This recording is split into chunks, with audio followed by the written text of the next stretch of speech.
দারুণ স্বাদের দিলখুশের রেসিপি আজকে নিয়ে এসেছি সহজ পদ্ধতিতে, যাতে সবাই বাড়িতে বানাতে পারে। আর আমার চ্যানেলের অন্যান্য রেসিপি দেখতে আমার চ্যানেলটা ভিজিট করুন। নমস্কার, আমি সোমা। আমার কিচেন 786-এর নতুন একটা ইউনিক রেসিপিতে তোমাদের সবাইকে স্বাগত। দেরি না করে রেসিপিটা শুরু করা যাক। রেসিপি ভালো লাগলে চ্যানেলটা সাবস্ক্রাইব করে আমার পাশে থেকো। আচ্ছা, দিলখুশ করতে লাগবে সুজি। আমি হাফ বাটি সুজি নিয়েছি। সুজি সরুও হতে পারে, মোটাও হতে পারে, যে কোনো সুজি নিলেই হবে।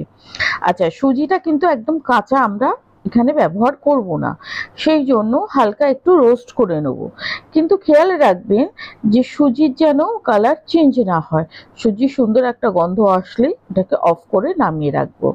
যতটা সুজি নিয়েছি ততটাই ঘি নিয়েছি, হাফ বাটি ঘি। ঘিটা যেহেতু জমাট বাঁধা ছিল বলে বুঝতে পারিনি, গলে গেলে বুঝতে পারবেন। পুরো হাফ বাটি ঘি সঙ্গে নিলাম। একটু গরম হয়ে নেওয়ার পরে যে সুজিটা আমরা ভেজে রেখেছিলাম সেই সুজিটা আমরা ঘিয়ের মধ্যে দিয়ে দিলাম। দিয়ে খুব ভালো করে নাড়াচাড়া করে এটা ভাজতে হবে। ভাজবো ততক্ষণ যতক্ষণ না সুজির কালারটা একটু চেঞ্জ হয়ে যায়, মানে একটু লালচে লালচে হওয়া পর্যন্ত এটাকে ভাজতে হবে।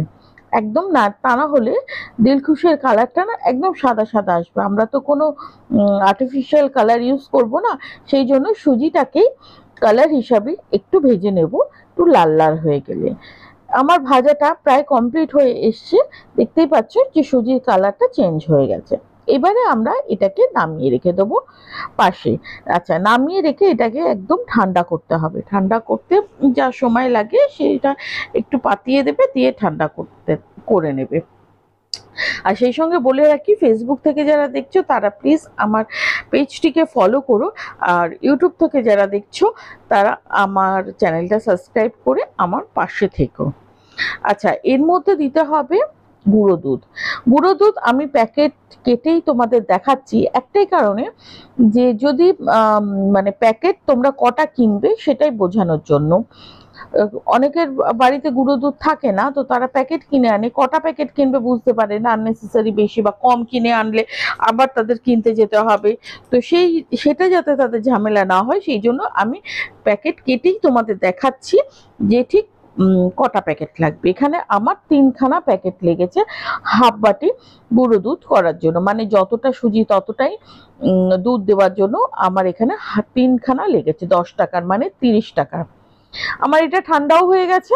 এবারে অল্প অল্প গুঁড়ো দুধ দিয়ে সুজিটা খুব ভালো করে মাখিয়ে নিতে হবে। অল্প অল্প করে দেবে, কারণ হচ্ছে খুব ভালো করে যাতে মাখানো যায়, সেই জন্য অল্প অল্প করে দিয়ে দিয়ে এটাকে খুব ভালো করে মাখিয়ে নিয়ে এক সাইডে রেখে দেবে।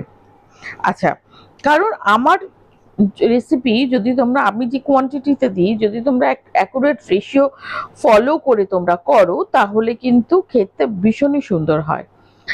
দিলখুশটা আরো সুন্দর করার জন্য দিয়ে দিলাম একটু এলাচ গুঁড়ো হাফ চামচ, দিয়ে ভালো করে মাখিয়ে নেবো। যখন খাবে যে এলাচের গন্ধটা আসবে না, সেটাতে সত্যি ভীষণ সুন্দর লাগে। আমি এখানে এক বাটি চিনি নিয়ে নিলাম, যেহেতু আমি হাফ বাটি সুজি নিয়েছিলাম তাই আমি এক বাটি চিনি নিলাম। আচ্ছা, আমি এক বাটি নিলাম, তোমরা যদি মিষ্টি কম খাও তাহলে ওর থেকে কিন্তু কম দিতে পারো। নিয়ে নিলাম এক বাটির একটু কম জল। তোমরা এক বাটিতে হাফ বাটি জলও দিতে পারো।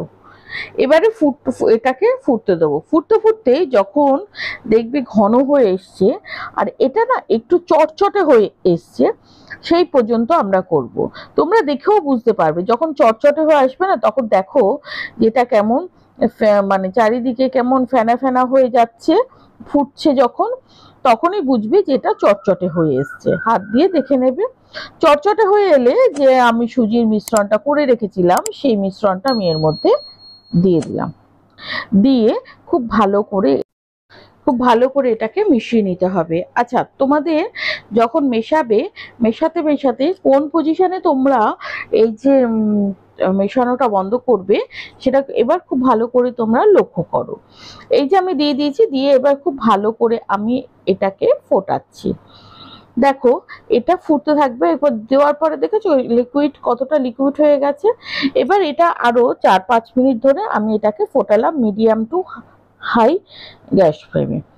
একটুখানি তুলে রাখবে, একটু ঠান্ডা করার পরে যখন দেখবে যে দলা পেকে যাচ্ছে তখনই ভাববে যে এটা হয়ে গেছে। এর থেকে বেশি করার কিন্তু প্রয়োজন নেই। এবারে তখন নাড়াচাড়া করে আমি আর দেখলাম যে দলা পেকে যাচ্ছে, তখন নাড়াচাড়া করে এটাকে নামিয়ে রাখবো। আর দেখো মানে লক্ষ্য করলে বুঝতে পারবে যে কড়াইয়ের পাশ দিয়েও কিন্তু ছেড়ে যাচ্ছে।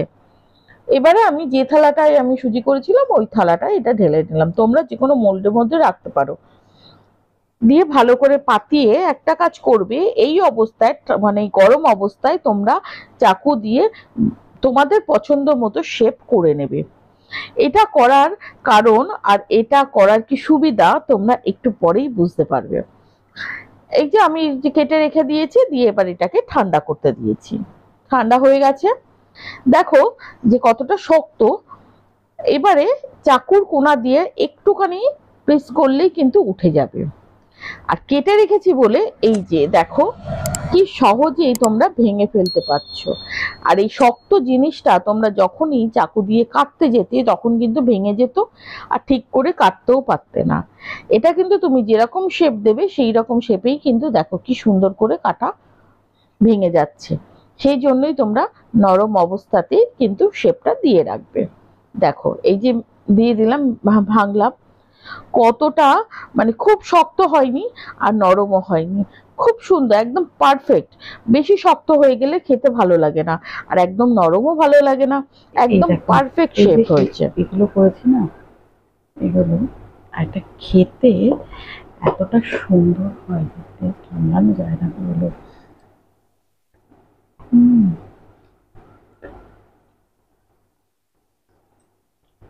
এটা খেয়ে না ছোটবেলা দিলখুশ খাওয়ার কথা মনে পড়ে যায়, মানে এতটা সুন্দর এটা খেতে।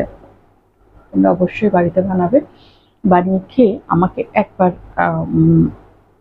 কমেন্ট করে জানাবে ঠিক তোমাদের ঠিক কেমন লেগেছে। ঘিয়ের গন্ধ, তো আশা করছি তোমাদের আজকে ভিডিওটা খুব ভালো লেগেছে। ভিডিও ভালো লাগলে চ্যানেলটা সাবস্ক্রাইব করে প্লিজ আমার পাশে থেকে। আমি যেহেতু প্যারালাইজ, বিছানায় বসে রান্না করি, ভুল ত্রুটি হয়, অনেক কিছুই হয়, তোমরা প্লিজ ক্ষমা করে দিও। আজকের মতো টাটা, দেখা হচ্ছে নেক্সট ভিডিওতে। ভালো থাকবে, সুস্থ থাকবে।